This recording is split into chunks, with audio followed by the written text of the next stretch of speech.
여러분 이 상황 믿어지십니까? 계약 끝났는데 은행에서 2천만 원 더 갚으래요. 보증금 뗄까봐 받은 전세 대출 잔금날 막힐 수 있다고요. 한 달 전 분명 전세 계약서에 도장까지 찍었습니다. 보증보험 가입 요건도 확인했어요. 그런데 잔금일이 코앞에 닥친 지금 은행에서 갑자기 임대인의 주택담보대출을 10% 더 상환해야 전세 대출이 나온다는 황당한 요구가 들어왔습니다. 임대인은 수천만 원을 급히 마련해야 할 청천벽력 같은 상황에 놓인 겁니다. 이 모든 문제의 중심에 전세 보증 비율이 있습니다. 이 비율, 모르면 임대인은 수천만 원 빚을 갚아야 하고 임차인은 월세 폭탄을 맞을 수 있습니다. 오늘 이 무서운 전세 보증 비율이 무엇인지, 그리고 시장에 어떤 거대한 변화를 일으키는지 8분 동안 집중적으로 파헤쳐 보겠습니다. 안녕하세요, 써니입니다. 전세 보증 비율 한마디로 보증기관이 전세 대출을 보증해주는 비율입니다. 임차인이 전세 대출을 받고 또 전세금 반환 보증보험에 가입하려면 주택도시보증공사 허그나 한국주택금융공사 HF와 같은 보증기관의 보증이 필수입니다. 은행은 이 보증을 담보로 대출을 해주는 구조죠.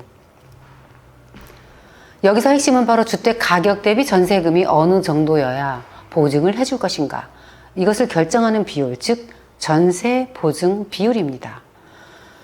현재 기준을 예시로 들어볼게요. 정확히 계산해보면 전세 보증 비율이 80%일 때에 주택가격이 5억 원이라고 하면 5억 원의 80%인 4억 원까지 전세금을 보증해준다는 겁니다. 만일 선순위 대출, 즉 임대인이 주택담보대출을 1억 원 받았다면 이 금액과 전세금을 합해서 4억 원 이하가 되어야 전세금의 보증보험이 가능한 거예요. 즉 보증기관은 이 집에 대해서 4억 원까지만 전세 보증금 보호를 해주겠다는 뜻입니다.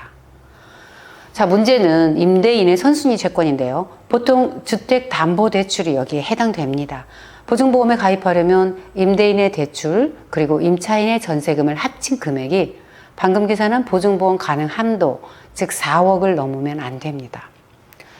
임대인 대출이 2억 원이고 임차인 전세금이 2억 2천만 원이라면 합해서 4억 2천만 원이 되죠. 그러면 한도 4억에서 2천만 원이 초과했기 때문에 바로 이 초과분 2천만 원 갚으라고 하는 거죠. 이렇게 되면 이 금액을 갚아야 임차인은 전세 대출이 가능해지고, 좀 전에는 계약 당시의 보증 비율에 맞추어서 진행이 가능했고 갑자기 근데 이것이 이제 뭐 계약하고 한 달이 지났는데 주택의 시세가 달라지지 않았거든요. 근데 보증 비율을 갑자기 더 낮추는 거예요. 이렇게 되면 임대인이 2천만 원을 마련해서 대출을 상환하던가 보증금을 낮추고 나머지 금액은 월세로 부담해야 하는 상황이 되죠. 이럴 때 임대인, 임차인 모두 당황스러운 일이 아닐 수 없어요. 과거에는 이 비율이 100%였거든요.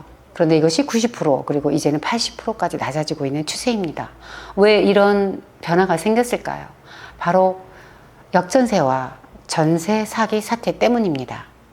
주택가격이 하락을 하면서 임대인들이 전세금을 돌려주지 못하는 사고가 폭증했습니다. 보증기관인 허그는 집주인을 대신해서 임차인에게 전세금을 돌려주는 대위 변제 금액이 감당할 수 없을 만큼 늘어났어요.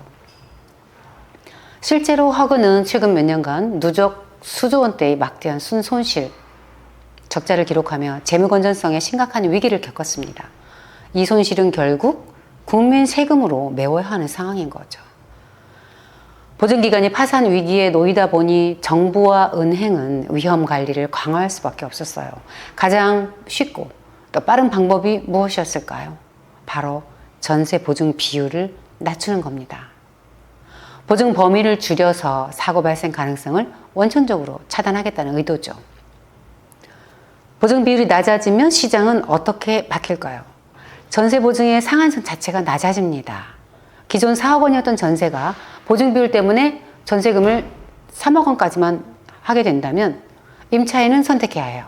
대출을 포기하고 현금으로 1억을 더 마련하던가, 아니면 보증금을 3억으로 놓고 나머지 1억 원에 대한 부분을 월세, 즉 반전세로 전환하게 되는 거예요. 대출 없이 큰 돈을 마련하기 힘든 임차인들은 결국 월세를 선택할 수밖에 없습니다. 이렇게 되면 전세는 점점 줄어들고 월세 비중이 급증하는 전세의 월세화 현상이 더 가속화됩니다. 이는 신규 임차인을 받을 때 전세 보증 비율을 기준으로 대출 한도를 매번 계산해야 하는데요. 과거 전세가율이 높았을 때 받았던 대출을 신규 계약 시점에서는 보증 비율이 낮아지면 강제로 갚아야 하는 상황이 생기는 겁니다. 갑자기 수천만 원의 현금을 준비하는 것은 엄청난 부담이죠. 이 때문에 많은 임대인들이 전세를 포기하고 보증금이 적은 월세로 전환을 하고 있습니다. 결국 시장의 전세 매물은 점점 줄어들게 됩니다. 임차인 입장에서는 보증금이 낮아지면 월세 부담이 커져요. 4억 원 전세가 3억 전세로 바뀌면서 1억 원에 대한 부분을 월세로 내야 하는데 1억 원에 해당하는 월 약 50만 원 가량을 더 부담해야 하는 겁니다. 보증 비율까지 낮아지면서 물량은 더 줄고 또 고액 월세의 압박에 시달리는 서민들은 늘어나게 됩니다. 결국 임대차 시장의 최종 소비자인 무주택 서민과 청년층의 주거비 부담이 눈덩이처럼 불어나는 결과를 낳게 되죠. 전세 보증 비율의 하락은 단순한 규제가 아닙니다. 이는 우리나라 주거 형태의 근간인 전세제도 자체를 위협하는 거대한 지각 변동입니다. 임대인과 임차인 모두 이 변화에 미리 대비하지 않으면 큰 손해를 볼 수 있습니다. 임차인분들은 계약 시에 꼭 챙기세요. 계약서 쓰기 전에 반드시 해당 주택의 시세를 확인하세요. 임대인의 선순위 채권 정보를 받아서 은행에 직접 문의하셔야 합니다. 전세 대출이 가능한지, 보증보험이 가능한지 확인하셔야 해요. 재계약 시에도 반드시 챙기셔야 합니다. 2년 전 계약 시하고 지금의 시세가 달라졌겠죠. 시세는 그대로라도 보증 요율이 달라져서 재계약이 불가능할 수 있습니다.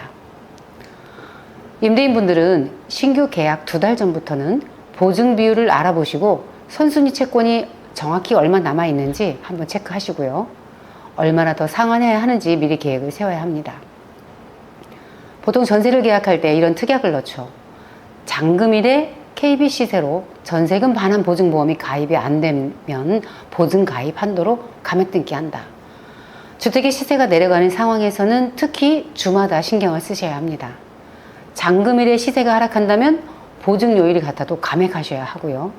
또 주택 가격이 올라가더라도 보증 요율이 낮아질 때에는 감액하셔야 할 수 있어요. 지금은 정책적으로 대출 한도를 줄여가는 분위기라 은행마다 보증 요율이 조금씩은 다릅니다. 보증 한도가 부족하면 무리하게 전세를 놓기보단 보증부 월세, 즉 반전세로 전환하는 방법도 있습니다. 자, 오늘은 이렇게 전세 보증 비율이 무엇인지, 그리고 왜 이 비율이 낮아지고 있는지, 또 이것으로 임대차 시장이 어떻게 변할지에 대해서 알아보았습니다. 미리 챙기지 않으면 갑자기 수천만 원을 준비해야 하는 상황이 올 수 있어요. 오늘 내용 꼭 기억하시고 안전한 계약 진행하시길 바랍니다. 오늘 영상이 도움이 되셨다면 구독, 좋아요, 알림 설정 부탁드립니다.